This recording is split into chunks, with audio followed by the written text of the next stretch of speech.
দুনিয়ার জীবনকে প্রাধান্য দেয়া যাবে না। ওয়ামা হাদিহিল হায়াতুদ দুনিয়া ইল্লা মাতাউল গুরুর, সম্পূর্ণ মরীচিকা। মরীচিকা দেখেছেন? দুনিয়ার জীবন যে কি জিনিস, যারা আল্লাহর পথে পরীক্ষার সম্মুখীন হয়েছে ওরা জানে। মানে কিচ্ছু না, মানে মুহূর্তে আল্লাহ পাক ইহকাল পরকালের ফয়সালা করে ফেলবে। আমরাও বুঝবো, এটা আমরা বুঝবো না এমন নয়। ইয়াং ছেলে রাস্তায় যাচ্ছে, বাইক নিয়ে খুব দাবরানি দিচ্ছে, আছে না? হঠাৎ অ্যাক্সিডেন্ট, ডেড, স্পট ডেড। এটা দুনিয়ার জীবনটা। সারা জীবন দুনিয়ার পিছনে ছুটেছে, শেষ বয়সে হতাশ, কিছুই পেলাম না। পাবে না, কারণ আল্লাহর পথে না চললে শেষ বয়সে গিয়েও কিছু পাবেন না।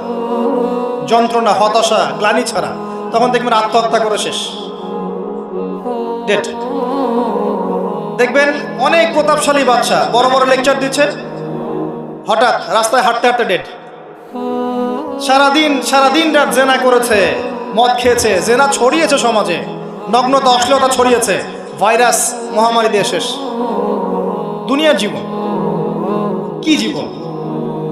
চোখের সামনে অহরহ এগুলো ঘটনা দেখছি আমরা। যাচ্ছে খুব সাদাল্লাদ করে,